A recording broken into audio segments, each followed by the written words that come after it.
Hi, here I'm at Antietam Battlefield, Civil War battlefield, National Park Service, about 3 miles from Sharpsburg, which was actually involved in Sharpsburg, Maryland, not too far from West Virginia. A little bit north, we'd be stepping into Pennsylvania.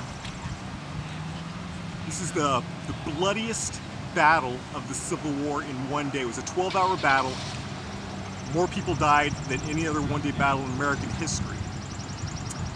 What happened was General Lee was trying to go forward up into the north to set up a series of cannon and embankments and armies along what is the Mason-Dixon line in Maryland. Maryland didn't secede from the Union, so this is actually a northern invasion.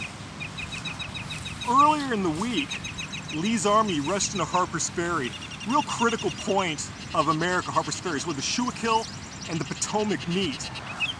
You control that corner of the river, you control up it both ways, up the Potomac and up the Schuylkill. Well, they captured Harper's Ferry, the Confederates did. So that was pretty much what they wanted to do. But since they had captured Harper's Ferry, Lee was convinced he should keep pushing forward and actually come up here.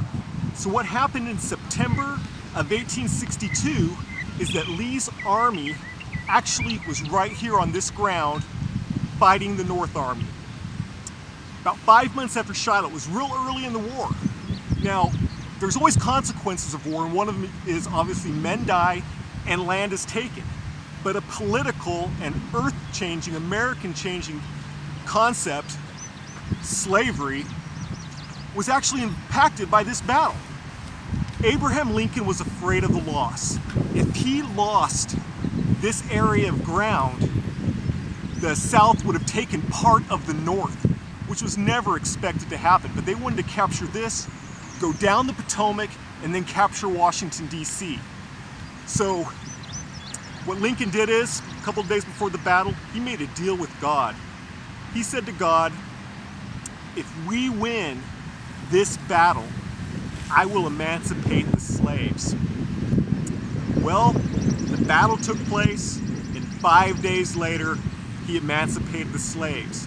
So battles do different things. There's always a winner and a loser. There's always people dead. But this emancipated the slaves.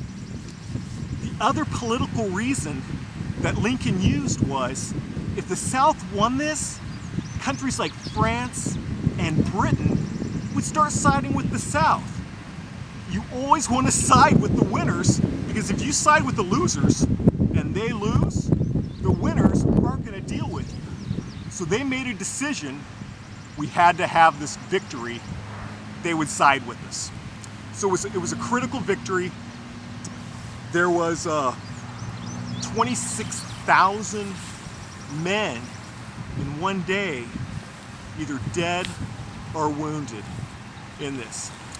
What I'm gonna do, I'll just tell you what's behind me, is the church that they fought around all day, made out of cement and brick. So it was a great place for them to hide out and to get shot at all day, trying to just dodge getting killed. Right in front of me is a beautiful valley, and it's really hard to imagine that 150 some odd years ago there was blood and dying men all over this. So what I'm going to do is I'm going to take you to 2 different places.